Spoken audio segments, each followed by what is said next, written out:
नमस्कार, यो news 24 television prime time न्यूजमा स्वागत छ।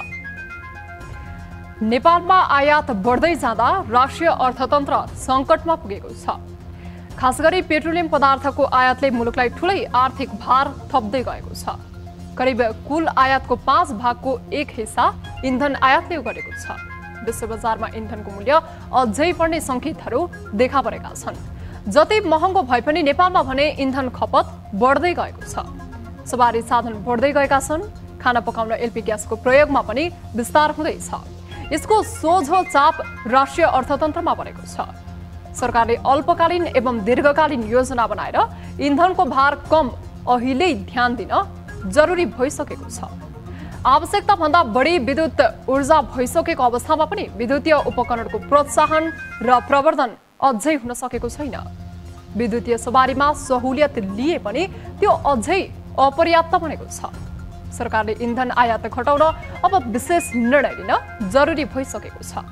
सँगसँगै अन्य वस्तुको आयात घटाउने र निर्यात बढाउने तर्फ पनि सार्थक कदम चाल्न जरुरी छ। उता नेता र जनप्रतिनिधिहरू समाजमा अरूका लागि अनुकरणीय हुन्। त्यसैले नेता तथा जनप्रतिनिधिहरूको आचरण र जीवनशैली उदाहरणीय हुनुपर्छ। उनीहरूको संस्कार उच्च राजनीतिक कोटिको हुनुपर्छ। तर राष्ट्रिय सभा निर्वाचनमा आएको परिणामसँगै जनप्रतिनिधिहरूको अनुहारमा कालो पोतिन पुगेको छ। प्रदेशसभा सांसद तथा स्थानीय तहको प्रमुख तथा उपप्रमुख भइसकेका जनप्रतिनिधिहरूले समेत मतदानमा आफ्नो दलका उम्मेद्वारमाथि भरोसा गर्न सकेनन्। प्रदेश एकमा त अन्तर्घात नै भयो। भन्नलाई त मतदान व्यक्तिगत अधिकार हो भन्न सकिन्छ, तर यो सर्वसाधारण जनताले प्रत्यक्ष गर्ने मतदान भने होइन। जनताले छानिसकेका दल विशेषका नेताले हालेको भोट हो। एउटै दलका अलग अलग उम्मेद्वारलाई मत फरक पर्नुले दलहरूभित्र गैर जिम्मेवार र अनुशासनहीन आचरण बढेको स्पष्ट सन्देश दिएको छ। यस्तो अवस्था बढ्दै गएमा नेताहरूप्रतिको वितृष्णा अझै चुलिने निश्चित छ। दलीय प्रणालीमा अघि बढेको हाम्रो देशका लागि यस्तो प्रवृत्तिले कसैलाई फाइदा गर्दैन। अब प्राइम टाइम न्यूजका हेडलाइन्स। राष्ट्रिय सभा निर्वाचन अन्तर्गत प्रदेश एकमा सत्ता र प्रमुख प्रतिपक्ष दुवैमा अन्तर्घात भएपछि खैला बैला राजनीतिक आचरण हराउँदै जाँदा जनप्रतिनिधिले नै आफ्ना उम्मेद्वारलाई दिएनन् भोट। 5 दलीय गठबन्धनको चेपुवामा परेको एमाले पनि राजनीतिक मोर्चाबन्दीको कसरतमा। पराजय निश्चित भएर पनि मधेस प्रदेशमा लोसपासँग तालमेल गरेर नयाँ गठबन्धनका लागि दियो सन्देश।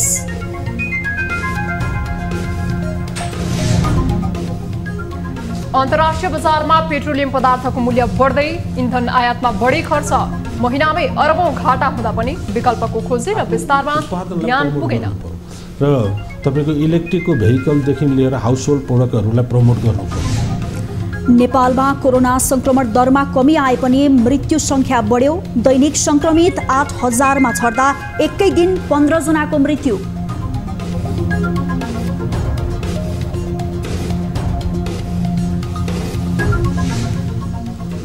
र टाइब्रेकरमा आरबी क्लबलाई हराउँदै मनाङ मोर्स्याङ्दी क्लब आहा राणा गोल्ड कपको फाइनलमा उपाधिका लागि मनाङले एपीएफको सामना गर्ने।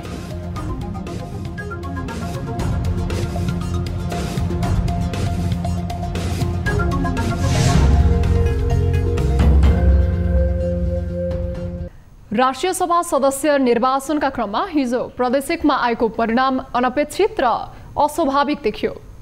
अरू प्रदेशमा सत्तासीन गठबन्धनको सहजै जित हुँदा प्रदेश एकमा भने एकजना नेकपा एमालेका उम्मेद्वार विजयी भए भने बाँकी 2 स्थानमा सत्तासीन गठबन्धनका उम्मेद्वारले बाजी मारे। यो परिणामसँगै प्रदेश सांसद र स्थानीय तहको नेतृत्व र उपनेतृत्व गर्नेहरूकै राजनीतिक निष्ठा र आचरणमा प्रश्न उठेको छ। एक रिपोर्ट।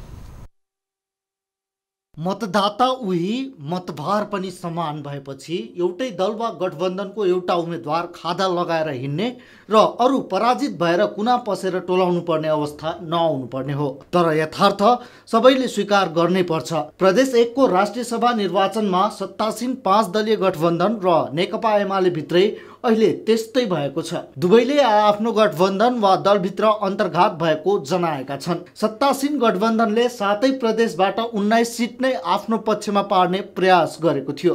तर प्रदेश 1 मा एमालेका सोनाम ग्याल्जेन शेर्पाले गठबन्धनका उम्मेद्वार हेमराज राईलाई पराजित गरे। 2 जना गठबन्धनका उम्मेद्वार विजयी हुँदा राईले मात्र पराजय भोग्नु पर्यो। यसबाट गठबन्धनभित्र अन्तर्घात भएको प्रष्ट हुन्छ।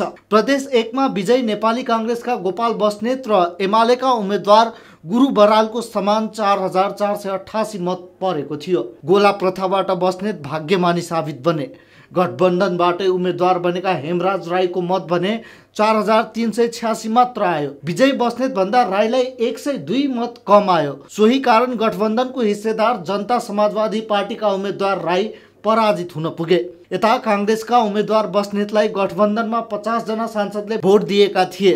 गठबन्धनका पराजित हेमराज राईलाई भने 49 भोट मात्र पर्यो। स्थानीय तहका 12 जनाले राईलाई अन्तर्घात गरेका थिए। एमालेको व्यथा पनि उस्तै छ। एमालेबाट विजय सोनाम ग्याल्जेनलाई 42 प्रदेश सांसदको भोट परेको थियो। प्रदेश 1 मा एमालेका 41 सांसद भए पनि एक सांसद अदालतबाट कैद सजाय पाएपछि फरार छन्। यो आँकडा अनुसार गुरु बराललाई 40 भोट पर्ने र सहजै जित्ने एमालेको निष्कर्ष थियो। तर बरालको पक्षमा 38 जना प्रदेश सांसदले मात्र भोट दिएको थिए। बराललाई 2 जना सांसदले अन्तर्घात गरेको प्रष्ट देखिन्छ। प्रदेश 1 मै एमालेले महिला उम्मेद्वार पनि गुमायो। एमालेकी सुमित्रा भण्डारीलाई सांसदहरूको 38 मत मात्र परेपछि खैला बैला मचिएको छ। जबकि उनले 40 प्रदेश सांसदहरूको मत पाउनु पर्ने थियो। भण्डारीलाई 2 जना आफ्नै प्रदेश सांसदले धोका दिएको कारण नेकपा एकीकृत समाजवादीकी जयन्ती राईले चुनाव जितेकी थिइन्। उता एकमात्र प्रदेश सांसद भएर पनि राप्रपाका उम्मेद्वार अमर बहादुर विष्टले 2 सांसदको भोट पाए।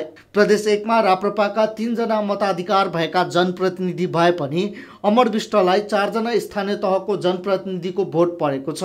निर्वाचनका मतदाता मध्ये प्रदेश सांसदको मतभार 48 र स्थानीय तहका प्रमुख तथा उपप्रमुखको जनही मतभार 18 हुन्छ।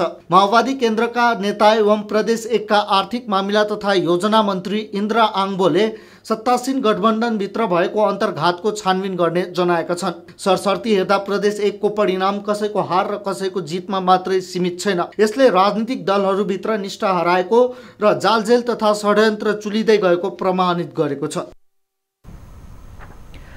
राष्ट्रपति विद्यादेवी भण्डारी र प्रधानमन्त्री शेरबहादुर देउवा बीच भेटवार्ता भएको छ। आज अपराह्न 3 बजेदेखि 4 बजेसम्म राष्ट्रपति निवास शीतल निवासमा राष्ट्रपति र प्रधानमन्त्री बीच भेटवार्ता भएको प्रधानमन्त्री देउवाको सचिवालयले जनाएको छ। सचिवालयले यसले नियमित भेटघाट भनेको छ। स्थानीय चुनाव कहिले गर्ने भन्नेमा सत्तारूढ गठबन्धनमा छलफल भइरहेको छ। स्थानीय तह निर्वाचन ऐन संविधानसँग बाझिएकोले संशोधन गर्नुपर्ने निष्कर्षमा सत्ता गठबन्धन पुगेका छन्। यस्तो अवस्थामा राष्ट्रपति र प्रधानमन्त्री बीचको भेटलाई अर्थपूर्ण मानिएको छ।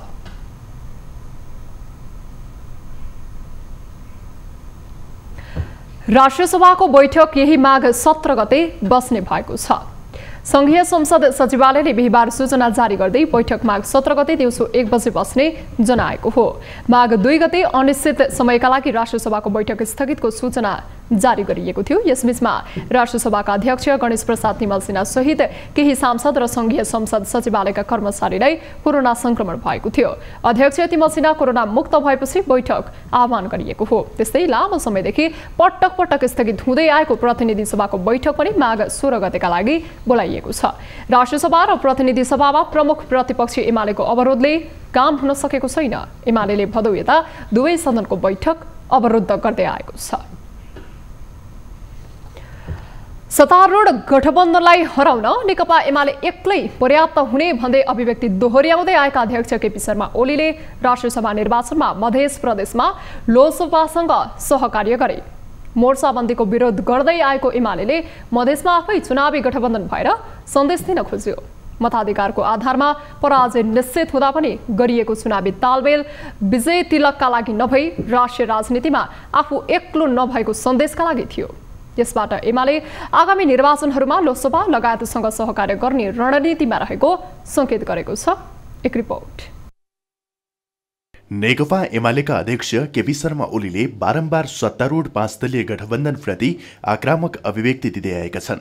उनले निर्वाचनमा गठबन्धनलाई हराउन एमालेलाई कसैसँग गठबन्धन बनाउन आवश्यक नपर्ने बताउँदै आएका थिए। तर राष्ट्रिय सभाको निर्वाचनमा एमालेले मधेस प्रदेशमा महन्त ठाकुर नेतृत्वको लोकतान्त्रिक समाजवादी पार्टीसँग गरेको तालमेलले भने एमाले पनि निर्वाचनमा गठबन्धन बनाइरै जाने संकेत गरेको छ। 19 सिटको लागि भएको राष्ट्रिय सभा निर्वाचनमा एमाले जम्मा 1 सिटमा चित्त बुझाउनु पर्यो। एमाले प्रदेश 1 मा 1 सिट जित्यो।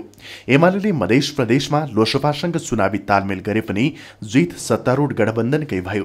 मधेस प्रदेशको मतभारको अङ्कगणितले गठबन्धनको जित निश्चित थियो। तर पनि एमाले मधेस केन्द्रित पार्टी लोसपासँग सहकार्य गरेकोले यसलाई अर्थपूर्ण रूपमा विश्लेषण गरिएको छ। एमाले र लोसपाको साझेदारीले एकतर्फ एमालेको खासै राम्रो पकड नभएको मधेस प्रदेशमा आफ्नो उपस्थिति बढाउनको लागि गरेको तयारीको रूपमा लिइएको छ। साथै आगामी 3 तहको निर्वाचनका लागि अहिलेदेखि तालमेलको अभ्यासको रूपमा पनि विश्लेषण गरिएको छ। लोसपा र एमालेको यो सहकार्य राष्ट्रिय सभा निर्वाचनका लागि मात्रै भएको भए पनि भविष्यमा पनि निर्वाचनका लागि सहकार्य हुन सक्ने सम्भावना बलियो भएको दुवै पार्टीका नेता बताउँछन्। पछिल्लो राजनैतिक कालखण्डमा लोकतान्त्रिक समाजवादी पार्टीका अध्यक्ष ठाकुरलाई ओली निकट मानिन्छ। ओलीले संसद विघटन गर्ने कदमलाई तत्कालीन जनता समाजवादीका अध्यक्ष ठाकुरले समर्थन गरेका थिए। विवाद हुँदै आएको जसपा विभाजनका लागि यही विषय तत्कालीन कारण पनि बन्यो र जसपा विभाजित भएर ठाकुरको नेतृत्वमा लोसपा बन्यो। यसरी सबैले संसद विघटनको कदमलाई असंवैधानिक भन्दै आफ्नै पार्टीबाट समेत साथ नपाएको समयमा ठाकुरको साथ पाएका ओलीले ठाकुर पक्षलाई निकट नै राखेको छ। यो सहकार्यले एमालेका लागि मधेस प्रदेशमा चुनौतीपूर्ण बन्ने चुनावी यात्रालाई सहज बनाउने र लोसपाका लागि 3 तहको चुनावमा सहकार्यले राम्रो नतिजा ल्याउन टेवा पुर्याउने जसपाका नेताहरूको विश्वास छ। सत्तारूढ गठबन्धनको ओहिरो खन्दै आएका ओलीले राष्ट्रिय सभा निर्वाचनमा मधेस प्रदेशमा लोसपासँग गरेको सहकार्यले आगामी 3 तहको निर्वाचनमा एमाले पनि सहकार्य गरेर नै अगाडि बढ्ने संकेत गरेको छ। न्यूज 24 टेलिभिजनका लागि राजनीतिक ब्युरोको रिपोर्ट। स्थानीय निर्वाचनबारे धारणा बनाउन नेपाली कांग्रेसका सभापति एवं प्रधानमन्त्री शेरबहादुर देउवाले केन्द्रीय समितिको बैठक बोलाएका छन्।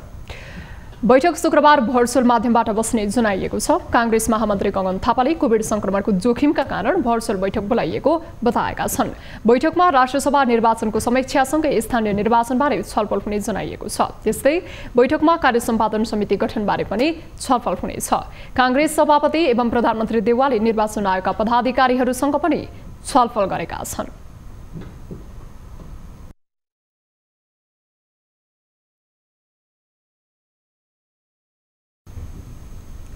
हामी निरन्तर न्यूजमा छौं। व्यक्ति हत्याको धम्की दिएको भन्दै भौतिक पूर्वाधार तथा यातायात मन्त्री रेणु यादव विरुद्ध रौतहट प्रहरीमा उजुरी परेको छ। तत्कालीन संविधान सभा सदस्य रञ्जित कर्णले गौर स्थित जिल्ला प्रहरी कार्यालय रौतहटमा हुलाक मार्फत उजुरी पठाएका हुन्। मन्त्री यादवले माघ 5 गते गौरमा आयोजित कार्यक्रममा जनमत पार्टीका अध्यक्ष सीके राउतको नाम लिएर राउतलाई गौर हत्याकाण्डमा जसरी नै घेरा हाली ज्यान लिने धम्की दिएकी थिइन्, सोही विषयलाई लिएर कर्णले प्रहरीमा उजुरी जाहेरी दिएका थिए। उजुरीमा बहालवाला मन्त्रीको अभिव्यक्तिका कारण पछिल्लो समय हिंसात्मक गतिविधि बढेको उल्लेख गरिएको छ। मन्त्री रेणु यादव विरुद्ध राज्य विरुद्धको कसुरमा कारवाही गर्न माग गरिएको छ। मुलुकी अपराध संहिता 2074 को दफा 49 को उपदफा 4 बमोजिम 5 वर्षसम्म कैद सजाय र 50,000 रुपैयाँसम्म जरिवानाको माग गरिएको छ। उजुरीमा यादवको अभिव्यक्तिका कारण राष्ट्रिय एकता र स्वाधीनतामा खलल पुगेको तथा वर्गीय, जातीय तथा साम्प्रदायिकताका आधारमा घृणा तथा द्वेष फैल्याउने दुरुत्साहित गरेको आरोप लगाइएको छ। कर्णले बिहिबार नै सोही विषयलाई लिएर सप्तरीका प्रमुख जिल्ला अधिकारी मार्फत प्रधानमन्त्री शेरबहादुर देउवालाई ज्ञापन पत्र समेत बुझाएका छन्। श्रम, रोजगार तथा सामाजिक सुरक्षा मन्त्री कृष्ण कुमार श्रेष्ठले भिजिट भिसामा दुवै पुर्याउनेलाई कुनै हालतमा नछोड्ने बताएका छन्। बिहिबार मन्त्रालयमा भिजिट भिसामा दुवै पुगेर दुःख पाएका पीडित युवाहरूसँगको छलफलका क्रममा उनले भिजिट भिसामा दुवै पुर्याएका युवाहरूलाई नेपाल फर्काउन वा रोजगारीको व्यवस्था गर्नुपर्ने बताए। उनले वैदेशिक रोजगारीमा जाँदा भिजिट भिसाको प्रयोग नगर्न आग्रह समेत गरे। भिजिट भिसामा दुवै पुर्याउने गरेको विषयमा मन्त्रालय गम्भीर रहेको भन्दै उनले यसलाई नियन्त्रण र अनुसन्धान गर्न सरकार गम्भीर भएर लागेको बताएका छन्। भिजिट भिसा मार्फत दुवै लगायत श्रम गन्तव्य मुलुकमा पुगेर पीडित भएकाहरूलाई सम्बोधन गर्न मार्शल टिम गठन भएको उनले जानकारी दिएका छन्। उनले मन्त्रालयले आगामी आइतबारदेखि 24 घण्टा फोन उठ्ने गरी गुनासो सुनवाई कक्ष स्थापना गर्न लागेको पनि बताए।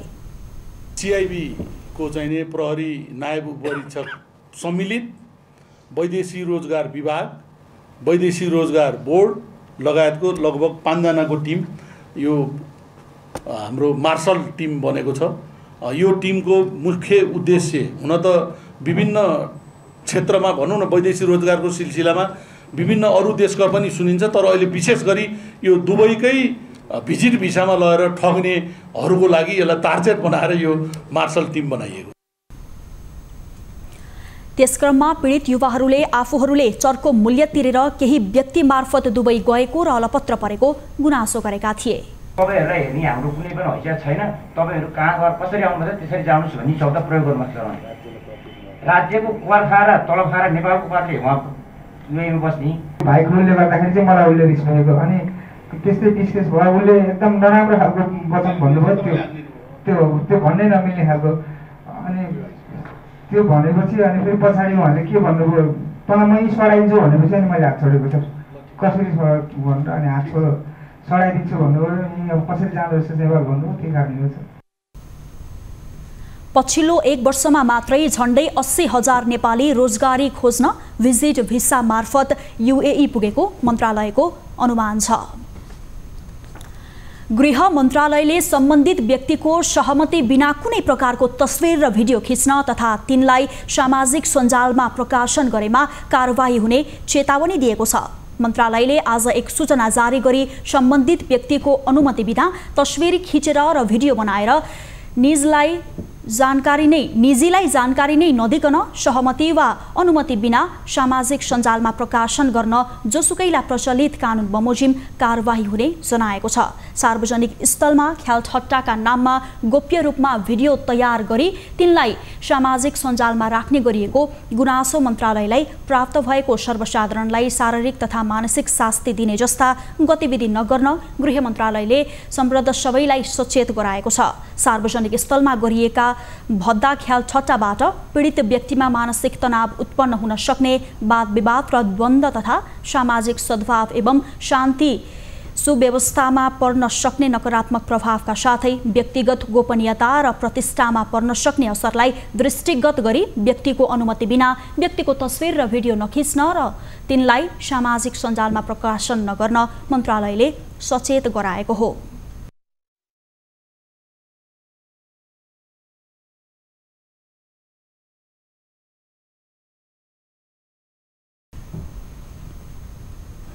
चालू आर्थिक वर्ष 6 महिनामा नेपालले झण्डै 1 खर्ब भन्दा बढीको पेट्रोलियम पदार्थ आयात गरेको छ।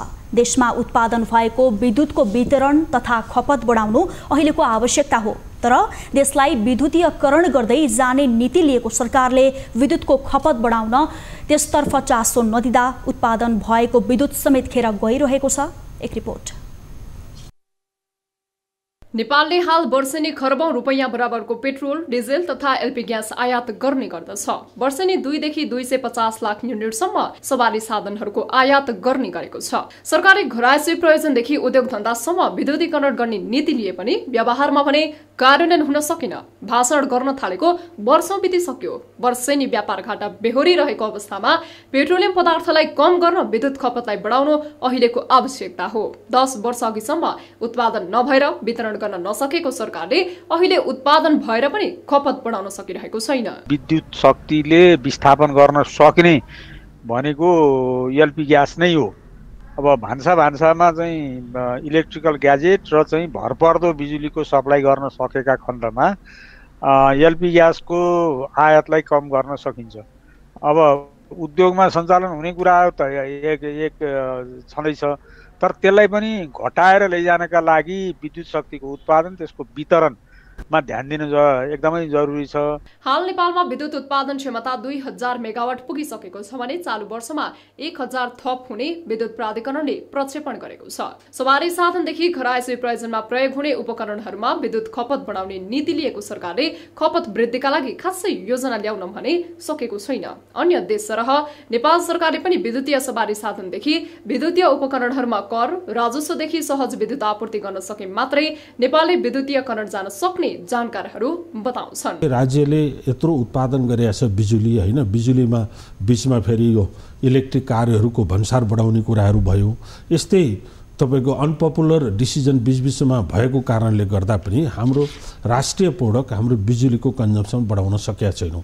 अहिले पनि तपाईले बाटामा हेर्दाखेरि शान्ति सुरक्षाको कुरा छ।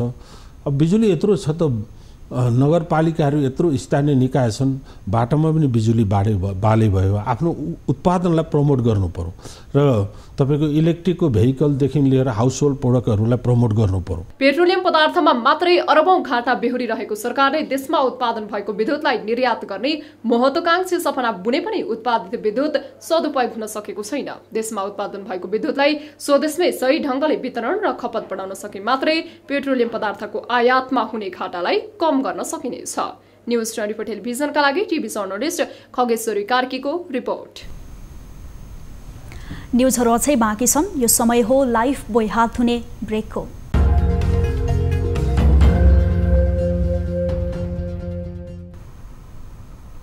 हामी निरन्तर न्युजमा छौँ। शहीद सप्ताह अन्तर्गत बिहिबार शहीद धर्मभक्त माथेमा प्रति श्रद्धाञ्जली अर्पण गरिएको छ। शहीद माथेमालाई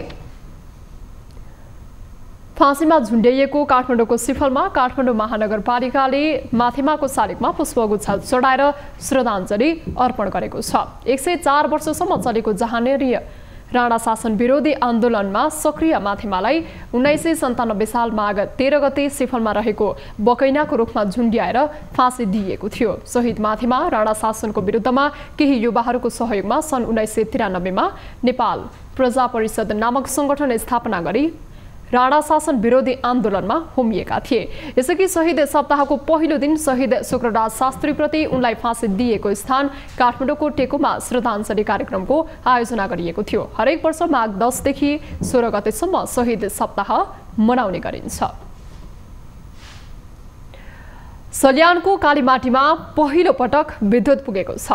गाउँमा विद्युत पुगेसँगै कालीमाटी क्षेत्रका सयौं घरधुरी लाभान्वित भएका छन् भने लघु उद्योग तथा विभिन्न व्यवसाय सञ्चालनमा समेत सहज भएको छ।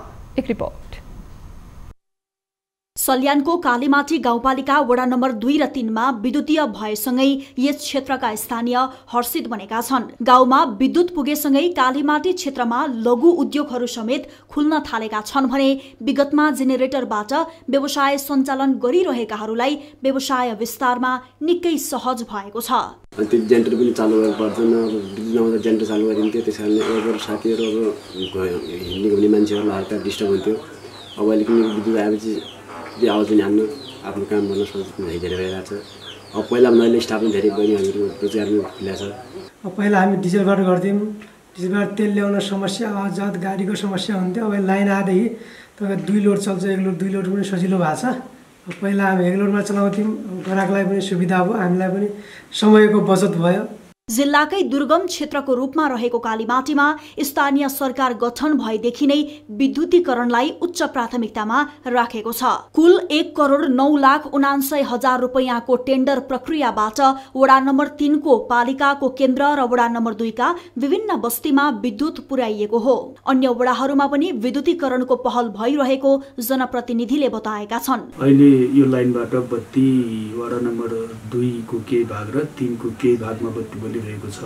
यो चाहिँ बजार क्षेत्र आसपास पालिका केन्द्र आसपासमा अहिले पनि काम अगाडि बढिरहेको छ। गाउँपालिकाका केही वडाहरूमा विद्युतीय भएसँगै यस क्षेत्रका स्थानीयको दैनिकी निकै सहज भएको छ। जनप्रतिनिधिहरूले पालिकामा 100% विद्युतीकरणका साथै अन्य पूर्वाधार निर्माणमा पनि थप तदारुकता देखाउन जरुरी छ। न्युज 24 का लागि सल्यानबाट टिभी जर्नलिस्ट टिकाराम भण्डारीको रिपोर्ट। परम्परागत खेतीबाट जीवन धान्नै मुस्किल भएपछि बाजुराका कृषकहरू व्यवसाय खेतीमा जुटेका छन्। जिल्लाको बुढीनन्दा नगरपालिकाको कोल्टी बजार नजिकैका स्थानीयहरूले सामूहिक तरकारी खेती सुरु गरेका छन्। तरकारी बजारीकरणका लागि समेत कुनै समस्या नहुँदा कृषकहरू तरकारी बिक्रीबाट राम्रो आम्दानी गरिरहेका छन्। एक रिपोर्ट। विगतमा अन्न बालीले भरिभराउ हुने बाजुराका खेतहरू आजभोलि भने विभिन्न प्रकारका तरकारी बालीले भरिभराउ देखिन्छन्। जिल्लामा आयातित तरकारीको बढ्दो व्यापार देखेर आकर्षित कोल्टी बजार नजिकैका स्थानीय गाउँमै सामूहिक तरकारी खेतीमा जुटेका हुन्। अहिले उनीहरूले उत्पादन गरेको तरकारी स्थानीय गाउँ बस्ती, कोल्टी बजार, साना बजार र पालिकाका केन्द्रहरूमा बिक्री हुने गरेको छ। गहुँ हामी कम लान्छौँ, आलु बढी लाइने, आलु लाइने, साग लाइने, बोन्दा काउरी लाइने, प्याज लाइने, सबै चिज लाइने गऱ्यो। सरले सिकाउनु भयो, आउनु भयो। बेला बेलामा मिटिङ गर्नुभयो, महिनामा हप्ता आइकन मिटिङ गर्नुभयो सरले। अनि हामीले सिकाउनु भयो। अब अगर हामीले केही सिकेको छैनौँ भन्नु, अब यहाँ सिकाउनु भयो सरले, मिटिङ गर्दामा सिकाउँदामा अन्त त्यो सबै सिक्यौँ। जिल्लामा तरकारी अभाव हुन थालेपछि तराईका जिल्लाहरूबाट आयात गर्नुपर्ने बाध्यता थियो। तर पछिल्लो समय गाउँमै तरकारी उत्पादन बढेपछि आयात रोकिएको छ भने जिल्लामा उत्पादित तरकारी बाहिरी जिल्लामा निर्यातको तयारी थालिएको छ। च्याउ खेतीको पनि तालिम गरेँ मैले। च्याउ खेती 2500 को बेचेको हो। अहिले यो जुकेनी कमसेकम 1000-1200 को बेचेँ। अनि तपाईँको टमाटर 1000-1200 को मात्रै बेचिया छ। अनि यो जुकेनी काँक्रा चाहिँ 1500-1600 को बिक्री भयो होला अहिलेसम्म। वैदेशिक रोजगारीबाट फर्केका युवाहरू पनि अहिले गाउँमै तरकारी खेतीमा रमेका छन्। तरकारी खेतीबाट वार्षिक रूपमा 70 देखि 80 हजार रुपैयाँसम्म बचत गरिरहेको उनीहरूको भनाइ छ।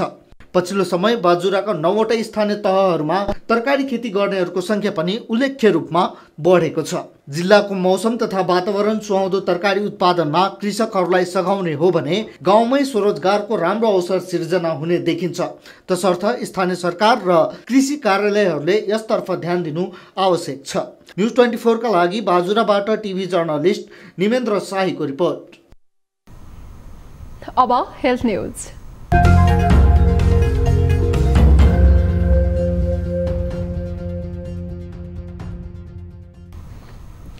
नेपालमा पछिल्लो 24 घण्टामा 5000 भन्दा बढी कोरोना भाइरसका संक्रमण मुक्त भएका छन्। स्वास्थ्य तथा जनसङ्ख्या मन्त्रालयका अनुसार पछिल्लो 24 घण्टामा 5292 जना संक्रमण मुक्त भएका हुन्। यो सँगै नेपालमा कोरोना संक्रमण मुक्त हुनेको जम्मा संख्या 8,37,004 पुगेको छ। नेपालमा हाल निको हुने दर 89.1% रहेको छ। त्यसैगरी पछिल्लो 24 घण्टामा नेपालमा 8017 जनामा कोरोना भाइरसको संक्रमण पुष्टि भएको छ। देशभर गरिएको 15736 पीसीआर परीक्षणको क्रममा 5816 जना र 6072 एन्टिजेन परीक्षणको क्रममा 2201 जनामा कोरोना संक्रमण पुष्टि भएको स्वास्थ्य मन्त्रालयले जनाएको छ।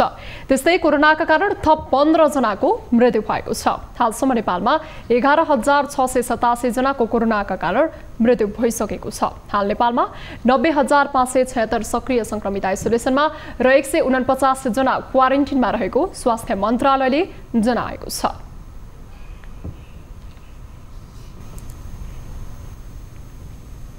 हामी निरन्तर न्युजमा छौं। अब बिजनेस न्युज।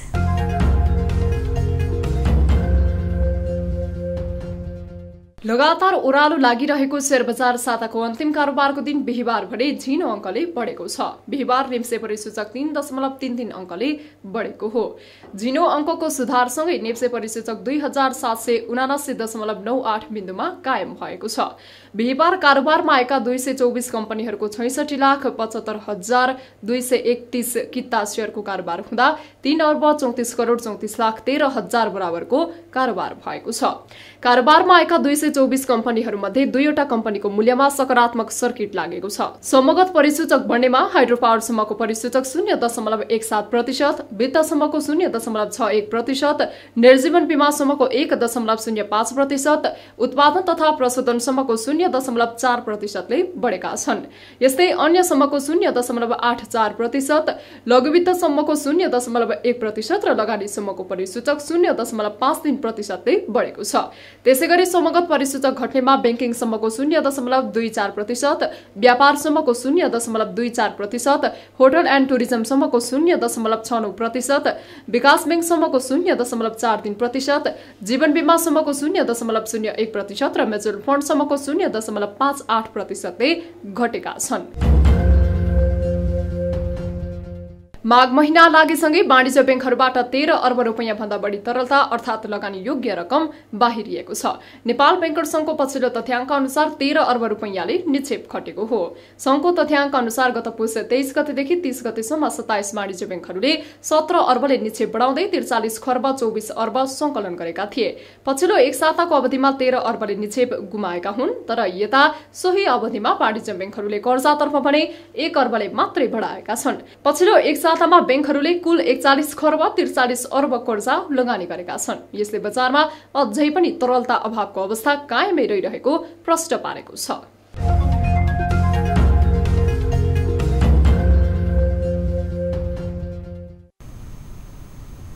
अब स्पोर्ट्स न्यूज।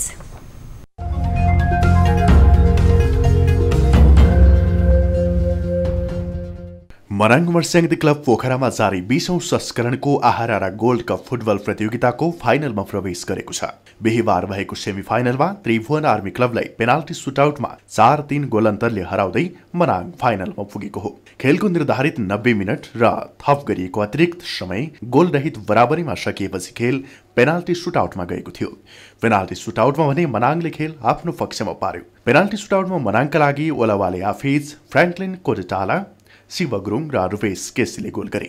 आर्मीका लागि कप्तान भरस खवास, जर्ज प्रिन्स कार्की र विवेक बस्नेतले गोल गरे। दीपक गुरुङको प्रहार पोस्टमा लाग्दै फर्कियो भने युद्ध साईको प्रहार मनाङका गोलकिपर अशोक बरालले बचाए। अब मनाङले फाइनलमा विभागीय टोली नेपाल एफएफ क्लबसँग प्रतिस्पर्धा गर्नेछ। मसिद्र फुटबल क्लबलाई 3-1 गोल अन्तरले हराएर एफएफ उपाधि नजिक पुगिसकेको छ। फाइनल खेल शनिबार हुनेछ। सहारा क्लब पोखराको आयोजनामा जारी प्रतियोगिताको विजेता टोलीले 10,01,000 रुपैयाँ र उपविजेता टोलीले 5,01,000 रुपैयाँ प्राप्त गर्नेछ। यस वर्ष पनि स्वर्गीय सूर्यबहादुर केसीको स्मृतिमा उत्कृष्ट पाँच विधाको पुरस्कार प्रदान गरिनेछ।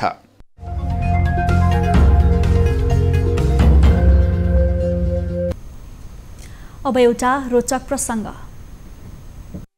तपाईले दुनियाँमा धेरै रहस्यमय कुराहरूबारे सुन्नु भएको होला। दुनियाँमा यस्तै एउटा गाउँ पनि छ जहाँ सबै दृष्टिविहीन छन्। तपाईलाई यकिन नलाग्न सक्छ, तर यो साँचो हो। यो गाउँ मेक्सिको स्थित टिल्टेपक हो। यसलाई दृष्टिविहीनको गाउँ भनिन्छ। यहाँ जनावरदेखि मानिससम्म कसैले पनि आँखा देख्दैनन्। यस गाउँमा जेपोटेक समुदायका जनजातिहरू बस्दछन्। बच्चाहरू जन्मदा ठिकठाक नै हुन्छन्, तर जन्मिएको केही दिनमै उनीहरूको दृष्टि गुम्छ। गाउँवासीहरू यहाँको एक रोगका कारण सबैको आँखाको दृष्टि गुमेको ठान्छन्। उनीहरूका अनुसार यहाँ लाभजुयारा नामक एक रहस्यमय रोग छ, जसलाई देख्न साथ मानिस र पशुपन्छी सबैको दृष्टि गुम्छ। यद्यपि वैज्ञानिकहरू यस तर्कमा सहमत छैनन्। उनीहरूका अनुसार यहाँ एक खतरनाक विषालु किरा छ, जसका कारण यस्तो अवस्था निम्तिन्छ। उनीहरूका अनुसार यो किराले टोकेपछि मानिसहरूको आँखाको दृष्टि गुम्छ। गाउँका सबै मानिस झुपडीमा बस्दछन्। यस गाउँमा झण्डै 70 झुपडी छन्, जसमा झण्डै 300 को जनसङ्ख्या बस्छ। तर ती सबै दृष्टिविहीन छन्। कुनै पनि झुपडीमा झ्याल पनि छैन।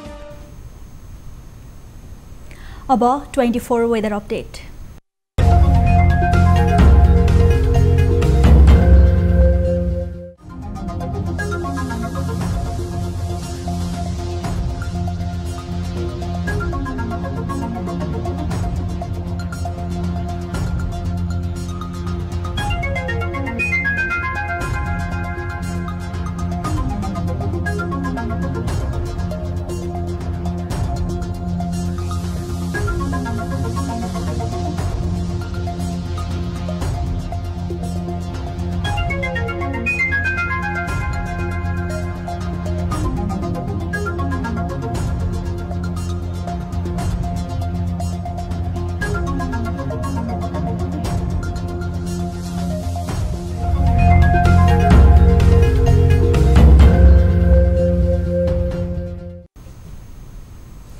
प्राइम टाइम न्युज सकिनु अघि अहिलेसम्मका हेडलाइन्स पुनः एकपटक। राष्ट्रिय सभा निर्वाचन अन्तर्गत प्रदेश 1 मा सत्ता र प्रमुख प्रतिपक्ष दुवैमा अन्तर्घात भएपछि खैला बैला राजनीतिक आचरण हराउँदै जाला। जनप्रतिनिधिहरूले नै आफ्ना उम्मेदवारलाई दिएनन् भोट। 5 दलीय गठबन्धनको चेपुवामा परेको एमाले पनि राजनीतिक मोर्चाबन्दीको कसरतमा। पराजय निश्चित भएर पनि मध्य प्रदेशमा लोसपासँग तालमेल गरेर नयाँ गठबन्धनका लागि दियो सन्देश। अन्तर्राष्ट्रिय बजारमा पेट्रोलियम पदार्थको मूल्य बढ्दै, इन्धन आयातमा बढी खर्च, महिनामै अरबौं घाटा हुँदा पनि विकल्पको खोजी र विस्तारमा ध्यान पुगेन। उत्पादनलाई प्रमोट गर्नु पर्यो र तपाईको इलेक्ट्रिकको भेहिकलदेखि लिएर हाउस होल्ड प्रोडक्टहरूलाई प्रमोट गर्नु पर्यो। नेपालमा कोरोना संक्रमणको दरमा कमी आए पनि मृत्युको संख्या बढ्यो। दैनिक संक्रमित 8000 मा झर्दा एकै दिन 15 जनाको मृत्यु।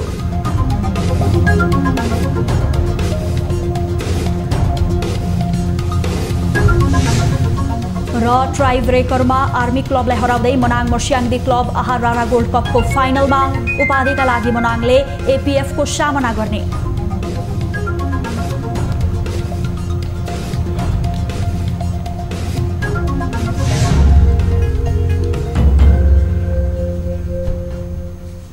प्राइम टाइम न्युज अहिलेलाई यति नै। जाँदा जाँदै ताली र गालीका लागि हामीले सोधेको प्रश्नको अन्तिम नतिजा यसपछि प्रसारण हुने कार्यक्रम सीधा कुरा जनतासँगमा हेर्न सक्नुहुनेछ।